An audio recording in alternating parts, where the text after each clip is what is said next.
What's up? What's up? What's up? It's your boy Gee-Espn, and I'm back. Today I got a special guest. Now this guest is special. If anybody, if y'all search or a member of the SWAC Sports Central group, y'all gotta know my man Wayne. What's up, Wayne? How you doing, bro? Man, GA, it's a pleasure, my brother. Pleasure. What's going on, bro? Man, I am chilling, man. Chilling for real here in Ohio, man. It is fall weather for real here in Ohio, brother. Wind blowing. It's gonna be in the 40s tonight. Oh, 40s? Ooh. In the 40s. Yeah, you have fun with that, man. You have fun. I'm down in Louisiana. It's gonna probably be 78. The low gonna be tonight. If that, maybe 80s tonight. Hey. You know, hot weather was talked about a lot last week. Oh, a lot. We gonna get to all that tonight. Oh yeah. Get to all that tonight. Tell them what school you represent. Go ahead. I know they. Yeah. So as y'all see, man, Alabama A&M. Big shout to A&M Bulldog Nation out there. All SWAC Nation. You know, we got love for everybody. All HBCUs. Alabama A&M class of 2000. I'm not just a jokester. I also know what I'm talking about. I was on the first season of Sports Jeopardy. Some of y'all probably saw the post and saw the picture of that with me and Alex Trebek. Rest in peace. Yeah. But yeah, man, real to real. Love sports. Love to talk about sports. So pleasure to be here, my boy. Gotcha. So we're gonna start with Alabama A&M. Tell me, give me a recap up to now of how the season been for y'all and what you think about it. Oh, all right. So, first and foremost, everybody knows we had Akil Glass, 4 years starting quarterback. He leaves, now we've been playing two guys. We've been playing, Xavier Langford and Quincy Casey, and last year, all we knew was we couldn't stop anybody on defense. Yeah. We would light up the world on offense, couldn't stop nobody on defense. So now this year it's a little bit opposite. Now, first game, we came out there. We ain't gonna talk about 59. We know what that score was against UAB. We know that game. Yeah. But the next two games, at Troy, and then we had Austin Peay at home this past Saturday in a home opener. Defense was playing spectacular. Now, in both games, defense was on the field for a long time.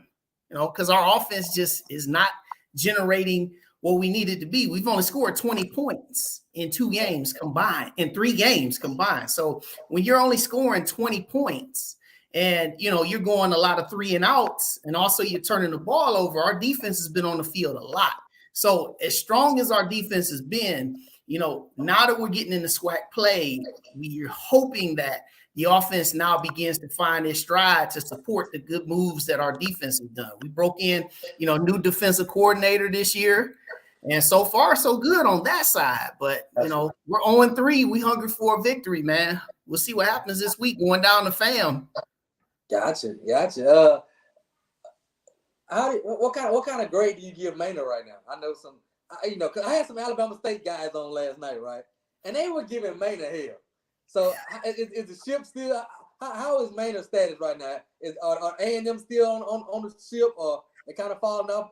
How is the Maynard situation? Well, GA, you've been following sports just as long as I have. Yeah. When you start a season, if you start winning, everybody's ready to crown you, and then if you're losing, you suck. So, he's been our coach. He's been our coach now, and he has not had a losing season, not one. And this past week, some of the masses, they were not happy. And they said, well, they don't like the fact that, we're not moving the ball on offense, and they think that that's his fault. Obviously, all the fingers will get pointed. My feeling about Maynard, though, he's been able to recruit and he's been able to restore something that we hadn't had in the years prior to him coming, which was hope. We won a SWAC championship. Now, I know people sit up there and say, man, y'all won it in the spring. It was short. Hey, whatever. We won a SWAC championship. We won. We're winning. We were winning. So for me, I'm not getting off that bandwagon. I've been pro Maynor, from the jump. Because like I said, teams and schools all over America will give both arms and legs to have a winning record. For real. Makes sense. Makes sense. Make a lot of sense. So how I got connected with you is every week you do these previews, okay? And Swag Sports Central, you do these previews. And I'm gonna tell you, we wait for these previews. We like, man, when he gonna post the preview? We wait for the weekly preview where he lists each Swag game and he gives his preview. He gives his preview of what he think will go on in the game. And so how do you come up with these previews? So, some people, they think that I'll sit up there and, I work on this stuff all week. Look, man, I got a full-time job. I also officiate track and cross country. Listen, man, I sit there on my phone in 15 minutes and just make it up. Where I started with it last year, I just thought it would be a joke because our opening game of the year last year was South Carolina State. Now, us and them, same nickname, Bulldogs. So I was like, man, I said, that would be hilarious. I'm going to go out on a limb and say the Bulldogs are going to win. And so from there, it just came like, So I did it the first time and people were laughing. Some people, now, you get some people that in their feelings, taking it all serious. And man, you didn't even actually make a real prediction. You doing it, just saying funny things and whatever. I'm like, man, come on. Because, people post all the predictions on real scores all the time. Yeah. And they get, people get screenshotted. Well, you said that Valley was going to beat Jackson State. And there are some people who are out there who believe they have a chance. Well, we'll talk about that later. We'll get to that. Talk about that later. But the predictions, man, it's just about having fun. Mm-hmm. Changing the pace, changing it up. And, for what I do, it's a pleasure to do them because there are people, like you said, they look forward to seeing them every single week. And, and it's really now it's for the people. It's why I do it. Yeah. Well, let's get into your thoughts on some of these games this week. Yeah, let's do it, man. Let's do it. Some of these games are coming up.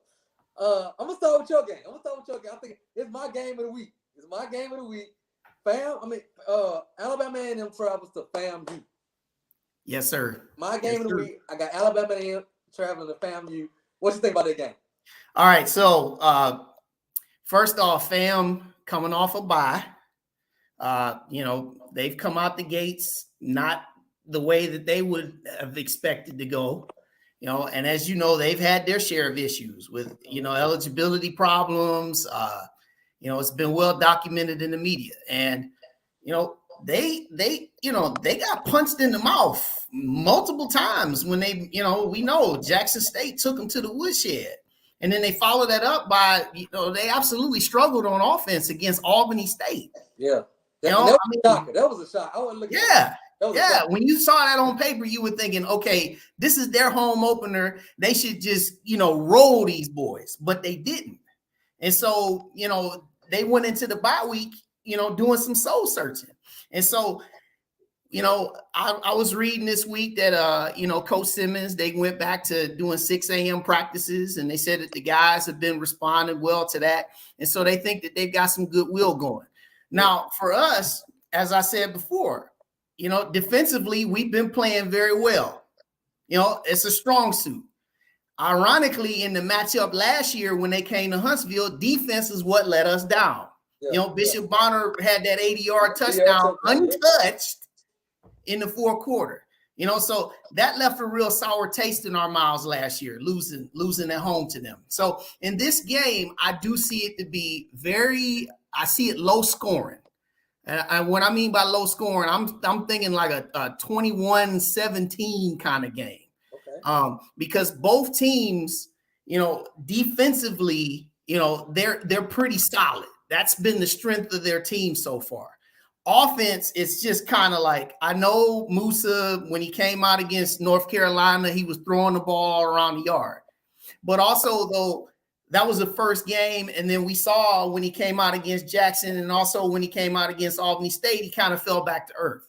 Yeah. So to me, this one is who can find their footing on offense, because I believe both teams are going to play defense well. you know, and it's a lot on the line because FAM, if they lose this game, you can basically say the season is done because you have 2 losses now in SWAC play, and you already don't have a tiebreaker against Jackson. And you look at what we have, you know, this is our first game in the SWAC. We get this win, you know, hey, first win in the win column, you know, getting it going. This can springboard us to something bigger.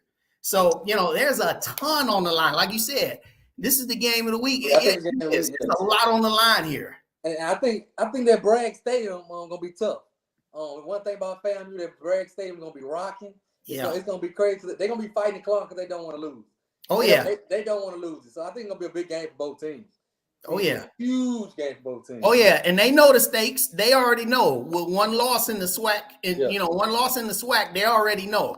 Like you already have to win every single game, and then you got to hope Jackson State loses twice. Yeah. So who do you think gets denied at quarterback for A&M? You know, to me, they've been rolling a lot more with Langford. Okay. I think that you know, they start with Langford. I think that, you know, the old saying goes, right? You have 2 quarterbacks, you have no quarterback, right? You know, you got to invest in somebody. And they've been going a lot more with Langford. So, you know, we'll see what happens. You know, Gary Quarles also has to be able to run the ball, give him some support. You know, so, you know, I see Langford going, you know, being our quarterback. And, you know, we'll see if he's the guy moving forward. But I see him being our guy as of right now. Now, I come on this podcast later, I may have another answer, but for right now, it's Langford. Gotcha. Well, I gave my prediction last night, and I went with FAMU at home. I had FAMU close at home. You got a prediction on it? You know what? In the spirit of how they always do, like on like ESPN and all that stuff, you know, hey, the guest picker don't pick it. I gave you the keys to the game. I laid it all out. This is one that I won't pick, but all the other ones I will definitely have a prediction for. Gotcha. I think that's gonna be our game of the week, big game. It's gonna be on ESPN Plus. Somebody asked me what's in the game on TV this week. We got Alabama, A&M, and FAMU on ESPN Plus. Jackson State, Mississippi Valley on ESPN Plus. Bethune and Grambling on ESPN Plus, and Alcorn and Arkansas Plymouth on HBCU Go. So the next game up, let's talk about Grambling and Bethune. Grambling and Bethune. Yeah. I think it'll be a good one too. What's your thoughts on that game? Yeah, so you know, Bethune-Cookman also coming off a bye, and you know, they got a lot of work to do. You know, as you know, last year they had a very tough year. Yeah. You know, they started really. I mean, it was like 0-8. Yeah, 0-8. And then surprisingly, they took down Alcorn. Don't remind me. I'm sorry. And then they went to the hole. And essentially stuck the last nail in the coffin for Fobbs. So, you know, this is a revenge game for Grambling, you know, because a lot of them players, you know, pride is everything. And you remember, you know, who you lost to last. Yeah. You know, and also Grambling, this is a bit of a gut check week for them because, you know, they went to Jackson State and, you know, it looked good for 30 minutes. And then, you know, something happened in that locker room and they came out and flexed all the muscle in the second half. So, you know, you got a 66 piece put on you. And now you got to turn back around and you got to make another long trip. This is an even longer trip now. Now you're going to Florida. Yeah. You're playing at 4:00 Eastern. It's going to be 82 degrees, humidity about 60%. So, you know, you talked about heat and you talked about stamina and conditioning. You know, all that is on display. So, you know, anytime you want to try to, you know, look against Bethune-Cookman, as much as you do, you know, they always find a way to surprise you. I remember when we played them down there last year, it was the SWAC opener. You know, they pushed us all the way to the brink. They did. All the way to the brink. I mean, they are a different team when they're at home in Daytona. Yeah, and they're a different team. Yep. And they're also used to playing in their element as well. They practice in it. I think that throws some of these teams off because that Florida heat is different. Okay? Very different. Different. Very different. That's Very why I think different. And you know, like I said, their coach, you know, he's been on thin ice for quite a while. You know, Reggie Theus has made it known. You know, Yeah. Reggie Theus, their AD, he's made it known. You know, you got to win. We expect to win. Yeah. You know, and you know, this is a game for them. You know, this is their SWAC opener. This is a SWAC opener for both teams. This is a game that, you know, that I would expect to also be close. Yeah. You know, but in this one, I like Grambling to win probably, I'll say somewhere in the vicinity of maybe 24-17, maybe 24-14. I do like Grambling to get the win here because I think Grambling is even though they're still defining themselves, they're more talented. And that Maurice Washington is a stud. He is a stud. You hear me? He is a stud. I knew he was gonna be good, but I didn't think he's gonna be that good. He's gonna be good. But I'm gonna roll with you. I think Grambling goes down there and take care of business in a close game. In a real close game. I also said I think this is Bethune-Cookman's coaches last year. I said at the beginning of the year, he was one of the coaches I had on the high seat. His seat's so high that he has to stand up and drive. Yes. He hot. It's hot right now. And I think I don't think he makes it. Look, it's so bad for him, man. It's like he come home after every road trip. He got to go tell his wife. His wife asked him, said, "Bayville, we selling the house yet?" No, not this week. Not this week. We got one more week. We got one more week. Yeah. I think it's gonna be tough on Bethune. Our next game, let's talk about Prairie View, Alabama State. That's another big game this week. Prairie View goes down to Alabama State. I don't know, you know, Alabama State. I know, you know, I know you're not too, you know, that's not a good place, but you're not too friendly with Alabama State. What's your thoughts on that game? You know, all right, so this one here, you know, Alabama State. Here we go. Third game in a row. We're talking about a team coming off a bye week. Okay, right. Alabama State. They come off a bye. Now, you know, two wins, and then they had the loss against UCLA. Well, we know it was a money game. They went out to LA, you know, but one thing is their quarterback, Demetrius Davis, he didn't play the last game because he had a shoulder injury. Now, he was warming up, but they didn't put him in. It wouldn't have made a difference. They wouldn't have beaten UCLA anyway. Yeah. So, you know, the signs are is that he's going to start this week because they've had the extra week off. And so when he's in there, he basically is their offense. You know, he can hurt you running the ball, and then every once in a while he'll throw it and he'll, you know, roll him out in the pocket and he'll hit you on the run. Now, Prairie View, you know, they've had 2 losses here to very good teams. You know, Abilene Christian, and then Incarnate Word was, you know, they played Incarnate Word actually better than I thought that they would. Yeah. Much better than I thought it would. Yeah, I think that was their smallest margin of smallest loss that Incarnate Word took this year. Yeah, it's their smallest margin of victory. Margin of victory that they've had. Yeah, I got you. So, you know, Prairie View, you know, this one, you know, this says that this is a trap game to me.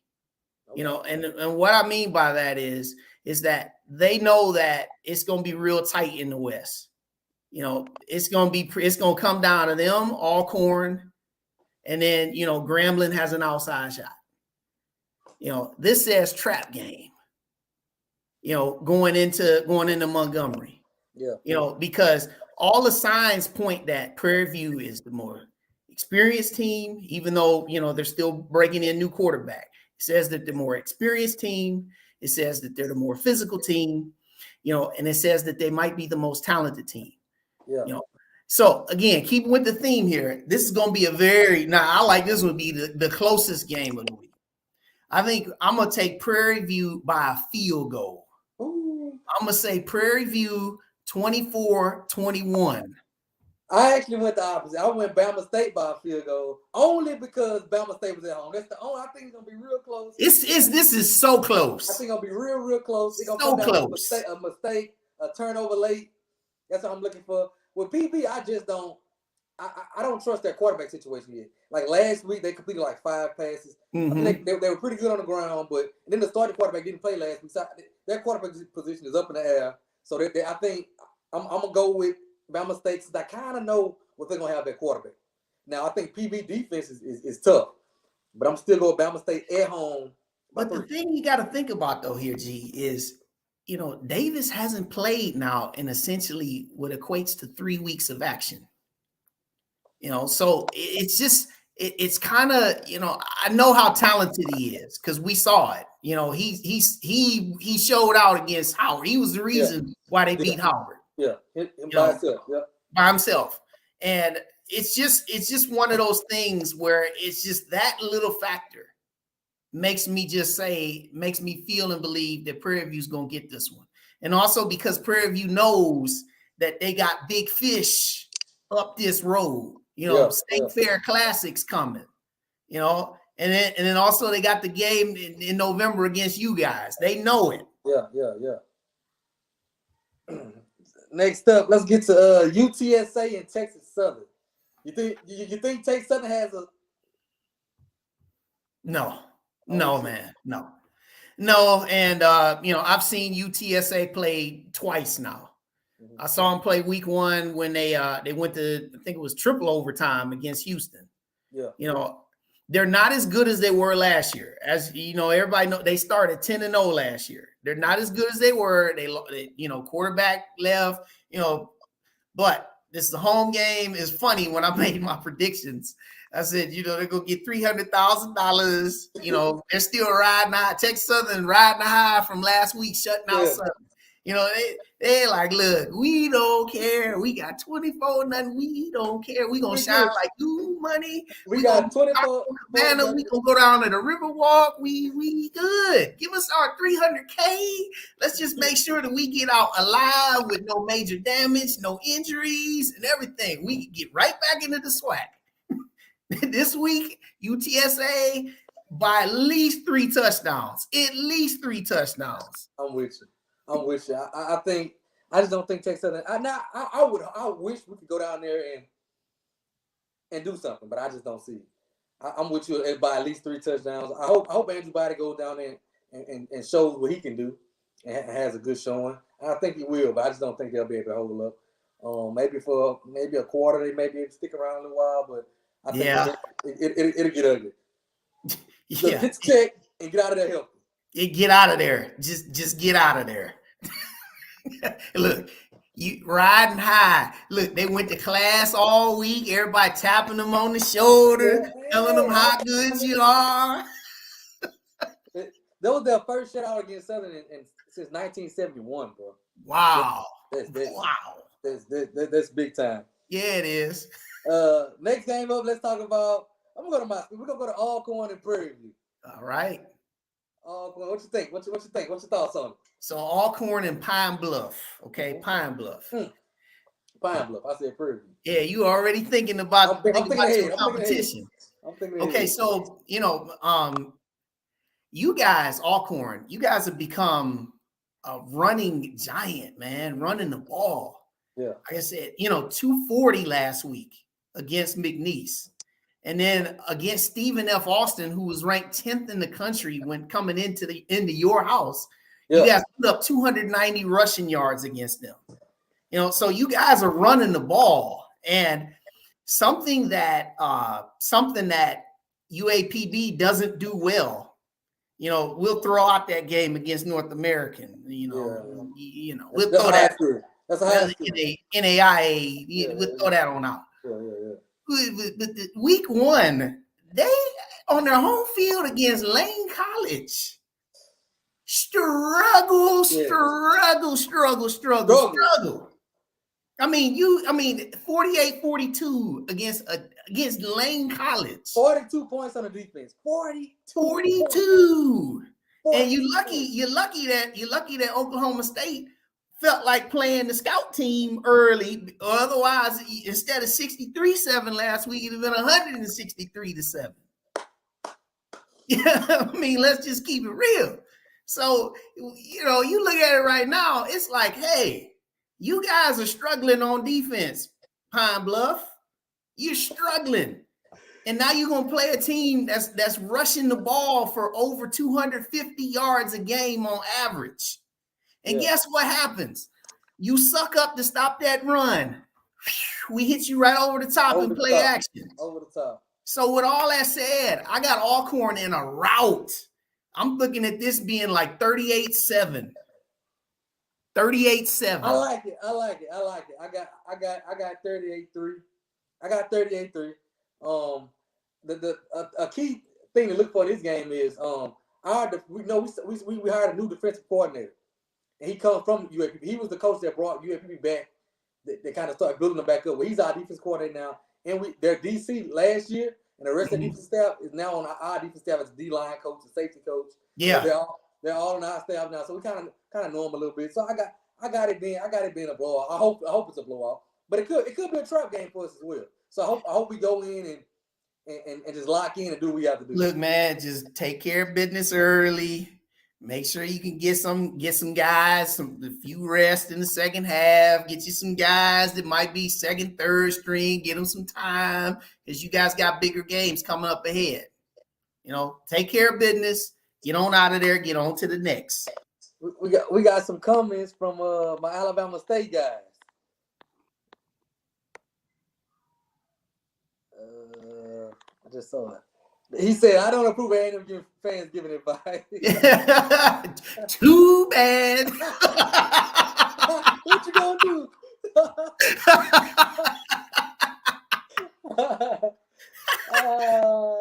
What you want me to say, man? I didn't say y'all would get killed. I said it'd be a close game. Come on now, give me something. Next up, we got Jackson State and Valley. Jackson State and Valley. Oh man, let us hold hands and pray. Oh Lord. Oh man. All right. So, oh my God, man. Where do I say about this one? So, there are some Valley people, bless their hearts, man. I got some people. Got some people, man. Look, they try, and they got some loyal fans. But I'm gonna keep it just 100 a book, man. For those of y'all that really felt like Valley really got a chance in this game, shame on you, man. Come on, bruh. Come on. This game right here, man. How many points? How many points do you want to just say, man? I mean, when I look at it, it's like both lines are better. Defense and offense. Much better. Just start there. I think it'll be how bad he wants to do dancing. I know him and Dancy are good friends. I think it'll come down to how bad does he really want to do dancing? Is he gonna pull collar dogs off early or what? Yeah, I mean, and I feel for Valley because they had a bit of a resurgence last year. Yeah. They finished the season strong. I mean, they had some good wins. They beat North Carolina Central.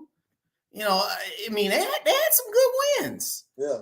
And I know that they came into the season this year with a little bit of optimism, feeling like, hey, that we could, build on last year. And it's like, we know like the first two games, we know it was what it was. Tarleton, they played all right against Tarleton.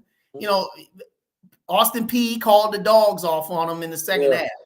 And last week, losing to Delta State at home. Now, we know Delta State is not your average D2, out of that, that Gulf South Conference is tough. For those of you who don't know, that's Valdosta State. Valdosta State's been in D2 championship game, won some titles. So that league is legit in D2. But, you lose your home opener and you go 0-3. And now all of that goodwill that you had is now, where are we? What can we do now? And now you come into this game, they're already talking about it's going to be 92 degrees. It's going to be hot. All right. It's going to be hot. You're going to be about a 35 to 40 point underdog. I don't even know what the line is. It's somewhere around there. It sounds about right. Yeah. You're outgunned at every position, just about. So in this game, I'm just simply put, man, 63-6, man. I'm sorry, 63-6. I think 6 in garbage time. They score a touchdown. They try to go for 2 missing. 63-6, man. I had 62-3. I had him getting the field goal. I don't think he gonna put. Some people call it for 80 points. I don't think Dion gonna do his goddamn. Nah, you're not gonna do them that bad, but they're gonna put up. It's gonna be. Look, if they did 66 on Grambling, yeah, you know they can't do 66 on Grambling and not get over 60 against Valley. Yeah, you know, hey, shout out to Valley. Hey, look, I know, you guys are trying, and you guys have been, and y'all fans of Valley, y'all keep supporting that group. You know, last year was not a fluke. Y'all got some hope. This week may not be your week, but you got other games to play. Yeah, I because they lost last week, kind of disappointed me with Valley. I was hoping they pulled their game out, but it kind of disappointed me. They were down with 18-0. They made it. They scored at the end, but I was kind of disappointed with the product Valley put on the field last week. I was disappointed. Yeah, man. So tell me what's been like some of your surprises of the year on the SWAC season. Anything that shocked you or been a surprise? Yeah, so I mean, we just talked about the first time. I mean, Texas Southern. I mean, shutting out Southern, man. You know, and you talk about it going into a bye week for Southern, man, off of a shutout loss, and it's like, you know, they looking at like, man, did we mess up by forcing Dawson Odoms out? Yeah. It's just the end. I think you did. I do too. I mean, I mean, look, man, it's like, the Florida Memorial game. I mean, come on, man. And then and then LSU. We knew that. We knew what was going to happen in them 2 games. But you go out there and you don't score. And on top of that, it's like, on offense, it's like, what kind of, where are you guys? I mean, what we've seen from Southern over the years, we knew they could run the ball, we knew they would be physical, and they would be tough. And last week, it was none of that. None of that. So that's been a surprise. Yeah, like I said, the folks in Baton Rouge are sick. They are absolutely sick. They sick. They sick. Yeah, sick. And it's a bye week. And I said it earlier in the program. When you win, hey, we love you. When you lose, you suck. All of it. I mean, I know there are people talking about, hey, is Dooley our guy? Do we need to? Are we gonna be on our 3rd coach in as many years? That's a question. It depends on how it turns out. But as we've seen, though, bye weeks can define people. It can define teams. Can you go back and get back to the basics and see what happens? So that's one surprise. Another surprise for me is just, I mean, like when Florida A&M played Jackson State, I was not looking for this. And I know all the Jacks people were saying, we told y'all, but I don't think they thought it was going to be that bad. No, not 59-3. I didn't think that. No, I thought double digits for sure. I just didn't. I thought double digits. I was like, wow. Like, I can see that one. Yeah, I definitely thought double digits. I mean, because, some people were talking about, how great Musa was against North Carolina, and for me, I was like, come on, man. I mean, look, we've been watching stuff for a long time. North Carolina, that wasn't their A effort. No. And so that kind of left people with a jaded feeling of what FAM was. And I saw it on the surface. I was like, they're not going to win this game against Jackson State. But I thought it would have been like, between 14 and 21. I did not see that. I did not see that one come. I was shocked. I cut the game off. Came back, the game was worse. I was like, bro. Yeah. I was embarrassed for FAMU. I was embarrassed for them. Yeah. I just couldn't see it. Because one thing Jack State fans ain't gonna ever let them live it down. No. Never let them live it down. No. And then some other things that have surprised me is just some of the off the field stuff. You talk about, Florida A&M with the eligibility issues. Yeah. How much attention that got. And then you're talking about last week in Jackson with the Heat. Yeah. And, was there water? Was there not water? All these different things, that takes away from the game. And then also, what's not a surprise, and I think it's real cool that we get into this one. What's not a surprise is how many people are speculating about the future of Coach Prime. Right. This just in, people. This is 21st century media. People get paid to speculate and write articles. This is what happens. This is what happens. I mean, every single win, the meter just rises. The price goes up. This is what happens throughout all sports. It's just what happens when you start winning a lot, especially with a high profile coach. Like every week, and they've been, y'all just hating because y'all want to see him leave. No. This is what happens. And I don't think some of them understand. Some of them do, but I don't think some of them understand it. And it's just like, because I've heard the rumor about Nebraska, Auburn, Georgia Tech. Yeah. What you think about the rumors? Yeah. So first of all, like I said, man, rumors are what they are. I mean, these writers, they get paid to write. They get paid for clicks. They get paid for likes. So some things that they got to put out there, if it's true or it's untrue.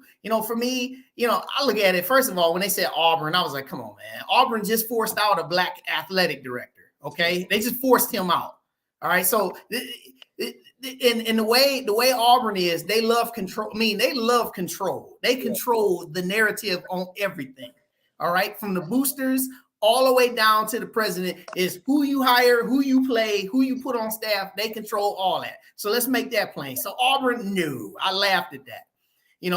And then Georgia Tech, it's like, come on. I mean, I know Georgia Tech. Georgia Tech's Atlanta, they should be better than what they are. I know this is a SWAC. We're talking about SWAC.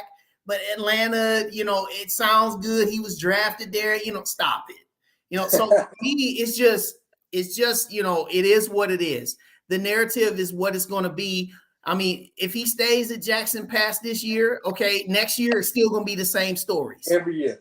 So what you just have to do, if you're a Jackson State alum or a fan, you just have to embrace it and enjoy these times while you have it. Because as I tell people all the time, now I'm going to look very close at this camera just so every single person can hear the sound of my voice when I tell you this. For all of you braggers and all of you trash talkers out there, listen to me plain.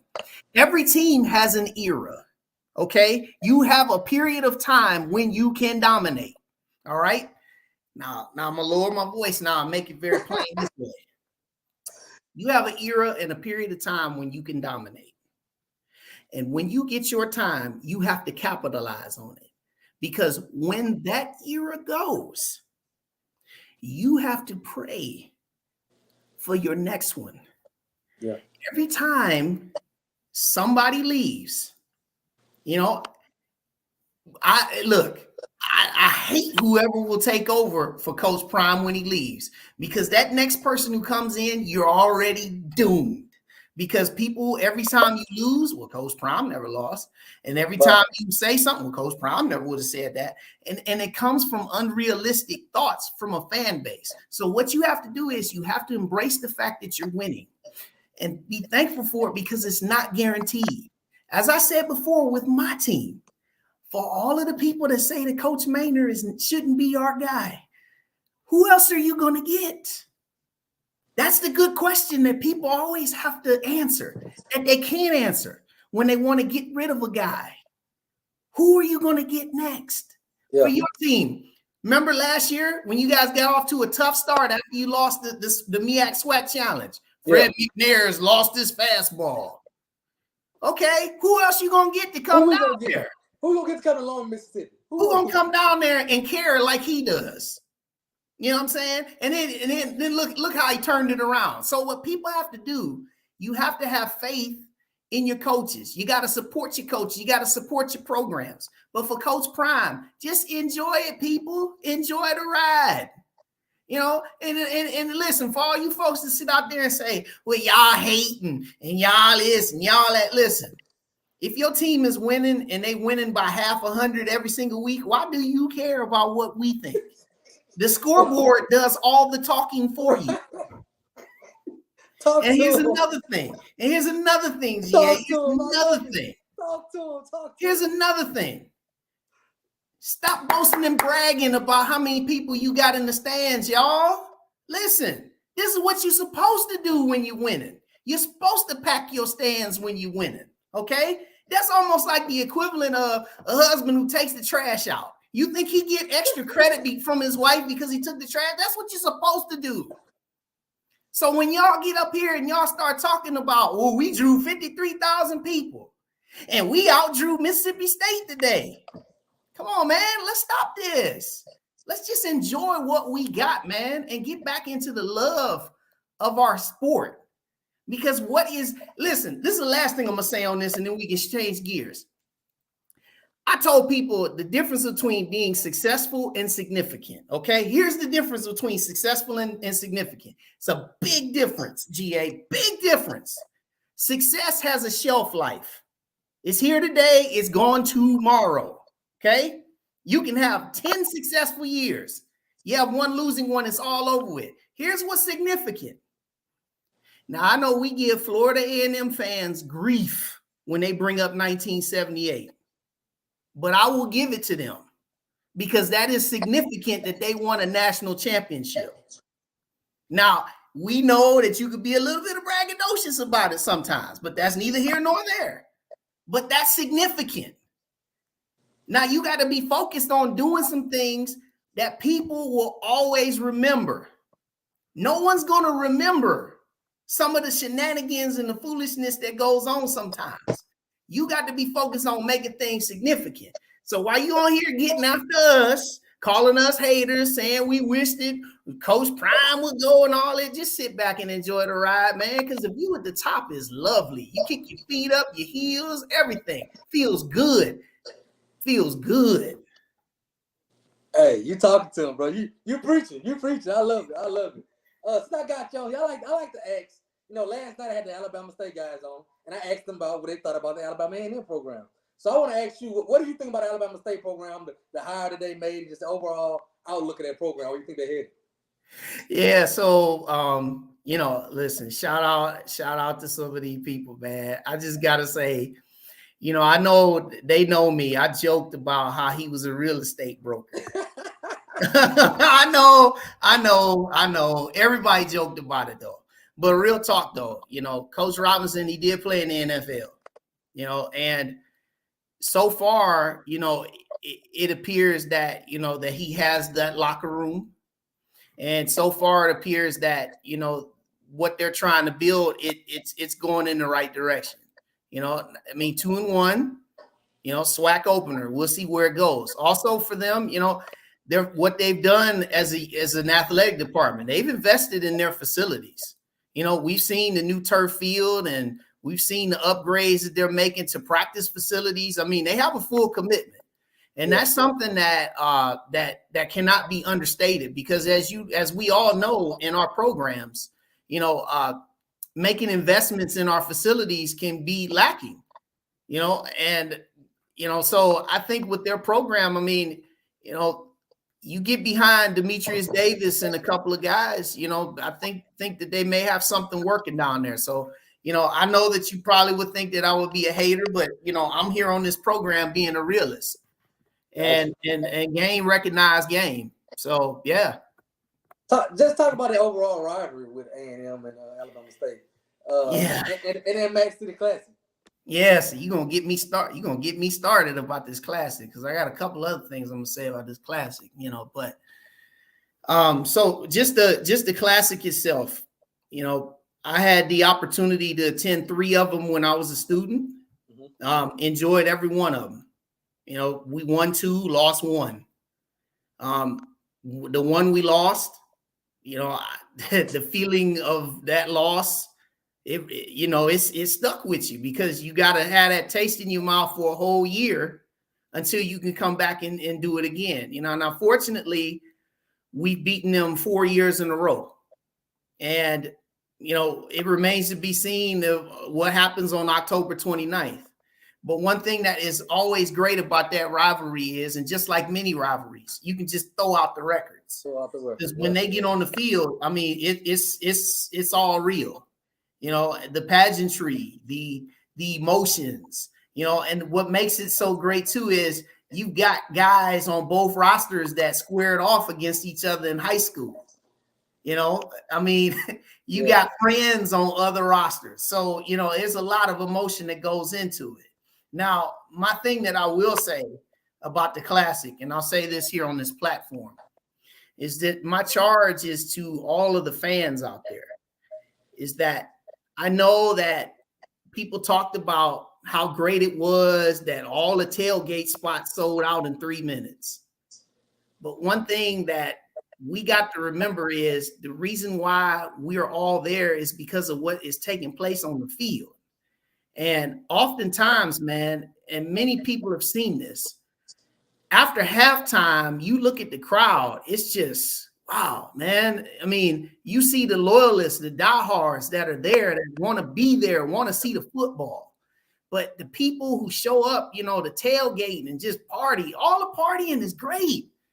But the fact of the matter is that guys who are out there on that field that are bleeding and pouring everything out there for this rivalry, they don't have the support when they come out of that tunnel after 30 minutes.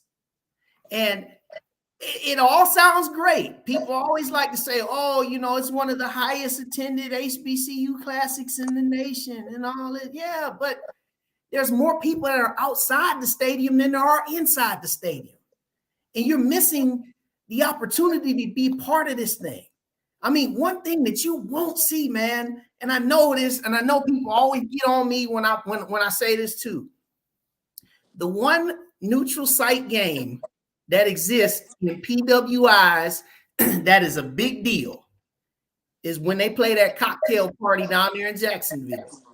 Yeah. When you see Florida and Georgia.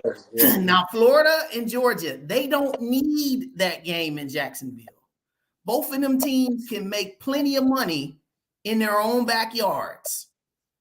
The city of Jacksonville begs and begs and begs at the end of each contract to keep them coming back there because they make that city so much money.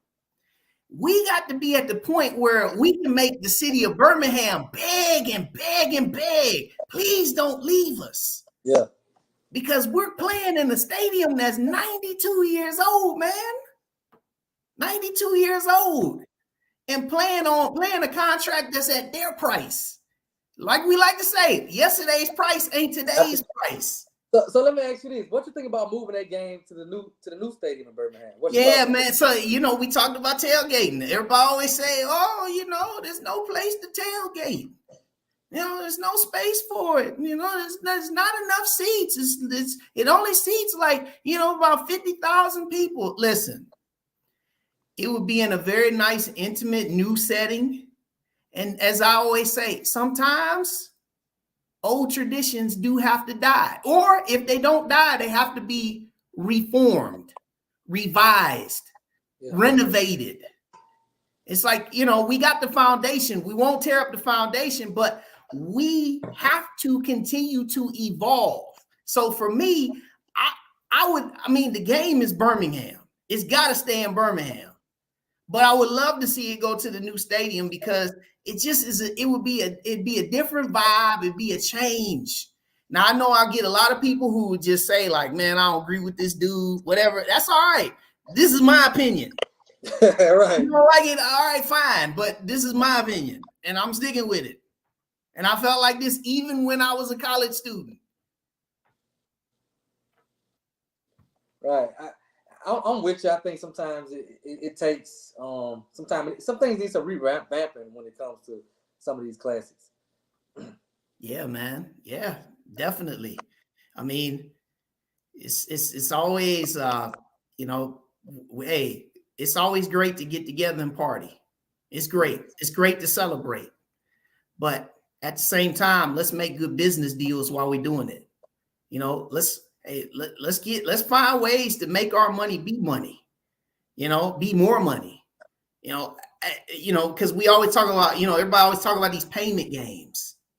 You know, you know, I know you guys have already talked about this at great length, but you know, I just want to ask you as the host. I want to ask you though, for real though. You know, in this dialogue about payments and stuff. I mean, where do you really 100% feel and land on payment games? I was with, you know, Dion the one brought it up, of course. Yep. I think he misspoke because he didn't explain all the way what he was saying when he tried to compare the FBS payouts to the FCS payouts, because there's different things that go into the FBS games instead of the FCS game. But I kind of agree with, I think we could go in and ask for more. I'm gonna give you an example. Just like at Alcorn State, our previous AD, he negotiated $475,000 to play Ole Miss in 2028. Now our new AD's like, hold up, wait, inflation. You gotta look at inflation. Yep. You know, 400,000. I mean, 400,000 in 2028 is different than 400,000 a day. You know what I'm saying? So you got to factor all that in. So I think we do need to ask for more. I agree with you. We need to ask for more, but I still think, you know, trying to compare it to the FBS is what we shouldn't do. I think we make as far as FCS, we're on a good scale with FCS. Compared to what the FCS PWIs get. Yep. I think we're on a good scale with them. And we also have a band to negotiate in there too. You know, so we have to also negotiate for our bands, because a lot of times when we go to these stadiums, the first, you know, Fred McNabb told a story when we pulled up at a stadium just a couple of years ago, we pulled up at PWI Stadium, they run up to the football bus like, is this the band? They think that's the band. So a lot of them want to see the band, so let's negotiate into and negotiate into the contracts and get some money for the band too. You know, what's your thoughts on it? Yeah, so it's kind of funny because I spoke on Troy's podcast a couple weeks ago before we played them, and I was asked about it because, you know, ironically we were playing them in the payment game. So, you know, my stance on it is, you know, I look at it from a couple different angles. First off, if you look through like the first 2-3 weeks of the season, I mean, it's payment games all over, and a lot of people don't realize these FBS group of 5 teams, when they go play, most of the time when they go play at a Power 5 team, that's a payment game for them.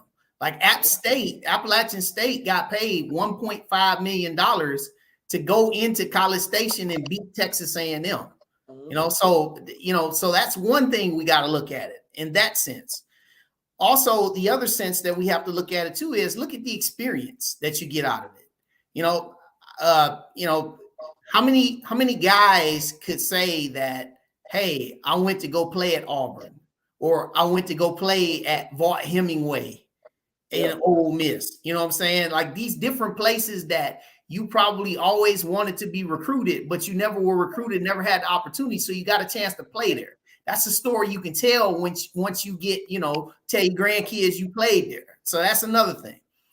Another side of this is people always say, well, if y'all would start donating and showing up to our games, you know, we wouldn't have to play as many of these. Well, I mean, yes and no on that. Yes, because I mean, as I said before, that's what we should be doing. We should be coming out. We should be supporting our teams more. No, because it's not realistic. Because if you look at different places, like, I mean, here where I'm in the Midwest, the Mid-American Conference, man, you look at them games on a Saturday afternoon, there ain't nobody there. Nobody. And them teams are winning. Okay, they're winning, and nobody there, right? There's something that has to be said and has to be recognized by that. You know, what you're asking people to do, you have to be considerate of, you know, their finance, their time, you know.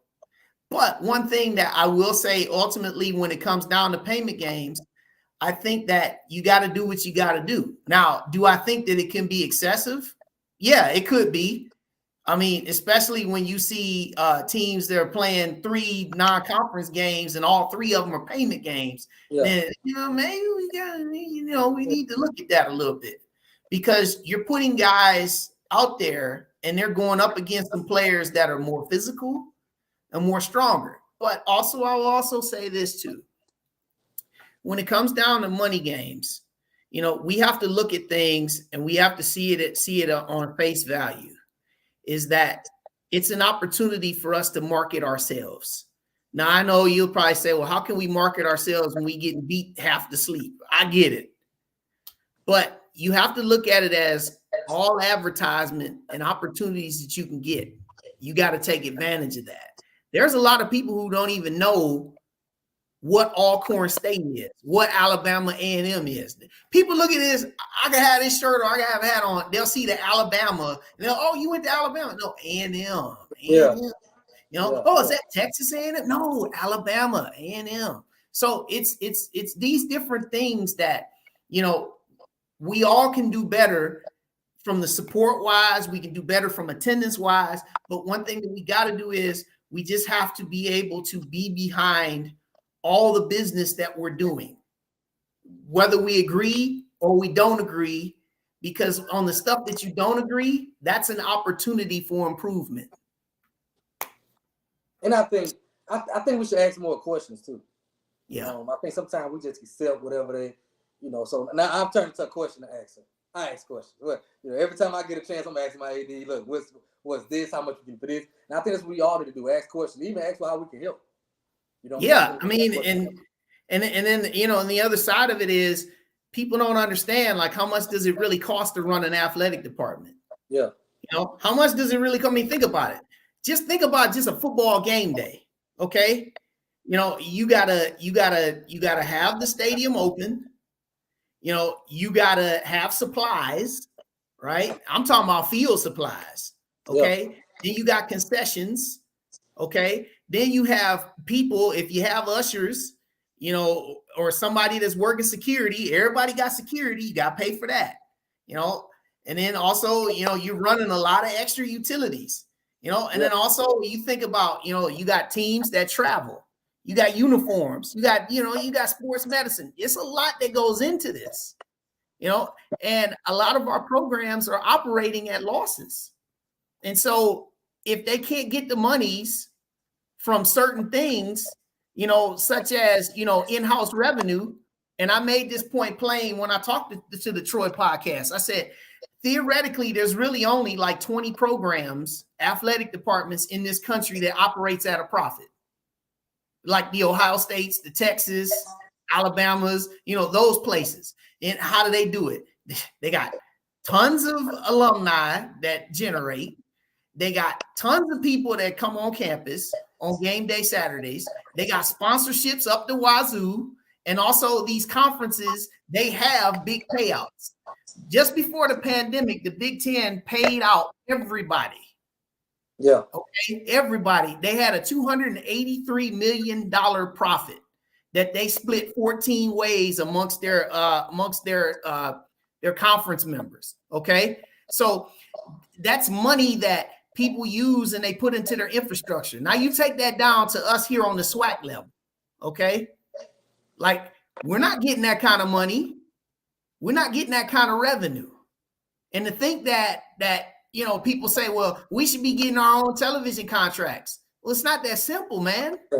You got to have the staff out here. Yeah.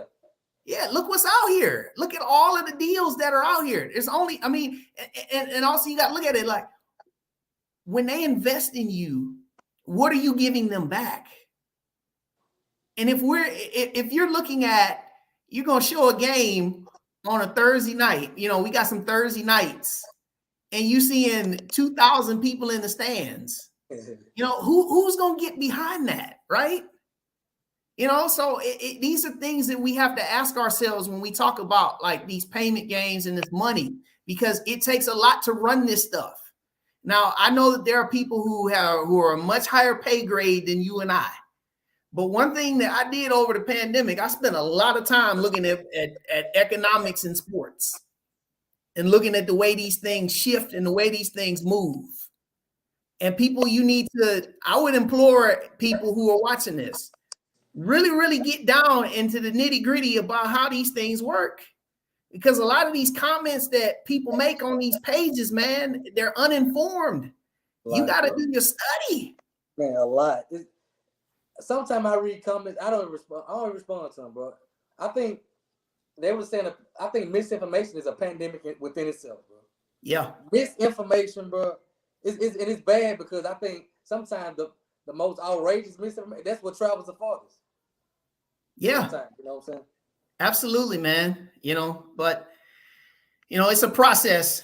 It's a process. But one thing I can say ultimately is that I think that we're in a better place as a conference. The fact that I think that spring season did a lot. I mean, we were the only game in town on TV, which was awesome. Yeah. I think that we're in a little bit of a better place. I see a lot more of our apparel being sold on bigger platforms like Nike and Adidas, which was, man, that was non-existent for a while. I mean, I think we've got a lot of positives, and I think that we need to spend more time dwelling on those positives because we are in a better place than what we were, and we can always be better, but also it could also be a lot worse. It could be a lot worse, bro. Yeah. A lot worse. Is it city owned or UAB owned? I guess they asked about the stadium. You know the answer? Yeah, it's city owned. Gotcha. Yeah, UAB, they're a tenant. Okay. I would like to see that game move down there, bro. I was down there for the SWAC Media Day, and it's nice down there. It's real nice. It's nice area. But like you said, I don't know how they would do the tailgating, but yeah.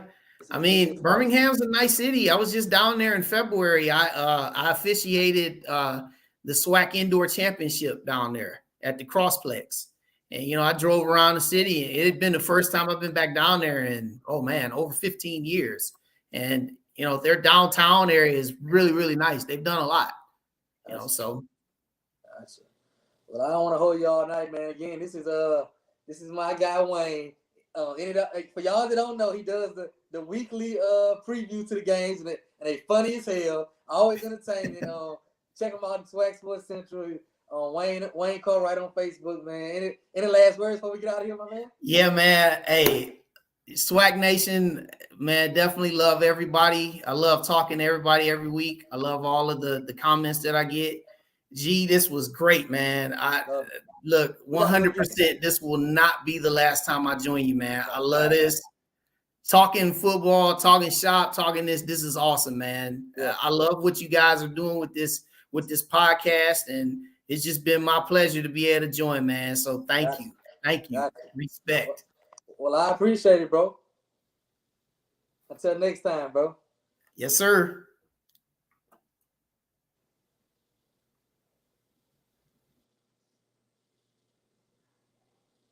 Well, I'm going to go ahead and get out of here. Y'all make sure y'all like the stream, share the stream, subscribe to the channel, and become a member of the channel. We'll have Wayne on a lot more. I really enjoy Wayne. So make sure y'all share the stream, like the stream. And that's it. We out.